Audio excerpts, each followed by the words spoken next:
প্ৰধান মহোদয়, উপস্থিত শ্ৰদ্ধাৰ শিক্ষাগুৰু মণ্ডলীসকল, মোৰ সমনীয়া সতীৰ্থ তথা দাদা বাইদেউসকল, আজি মহামানৱ জাতিৰ পিতা মহাত্মা গান্ধীৰ ১৫৫তম জন্ম জয়ন্তী।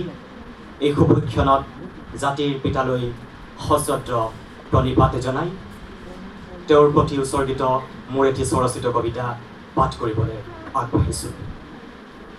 কবিতাৰ শিৰোনাম মহাত্মা গান্ধী।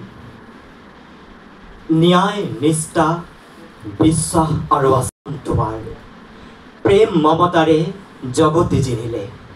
তুমি যুগ, তুমি শতাব্দী, তুমি স্বাধীনতাৰ অক্লান্ত যোদ্ধা। জাতিৰ পিতা মহাত্মা তুমি, অহিংসাই পৰম ধৰ্ম, এয়াই তোমাৰ বাণী। তোমাৰ স্মৃতি বৈ যাব মননত, চিৰযুগমীয়া হয় সৰ্বক্ষণে। হিংসা জৰ্জৰ পৃথিৱীৰ স্বপ্নৰ সদাগৰ তুমি, জীৱন্ত শক্তি আপুনি মহাত্মা। শতকোটি কণ্ঠ যিনি, তুমি আজি জাতিৰ স্বৰ্ণমণি। আমি স্বাধীন তোমাৰ অহিংসতাত, আমি ঋণী তোমাৰ ধৈৰ্যশীলতাত, আমি নিভাজ তোমাৰ কোমলতাত। জয় হিন্দ, জয়তু গান্ধী।